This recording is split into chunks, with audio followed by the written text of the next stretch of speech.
everyone, welcome back to another video from Wake&Tech. In this video, I'm going to show you how to disconnect Facebook from Monopoly Go. If you want to disconnect your Facebook account from Monopoly Go, then first of all, open up the Monopoly Go application on your device and from the home page, tap on the three-line menu at the top right corner. In the expanded menu, click on Settings.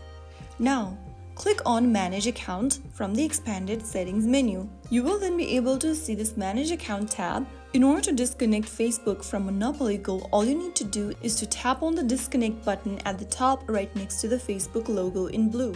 In the pop-up, confirm that you would like to disconnect by tapping Disconnect, and that's how you easily disconnect or unlink Facebook in Monopoly Go. Disconnecting may affect some in-game features such as friend invites and syncing your progress if you are using Facebook for login.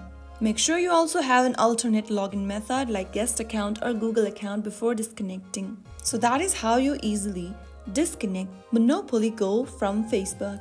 If you found the video helpful, don't forget to like, share and subscribe to our channel for more Monopoly Go tips and tutorials.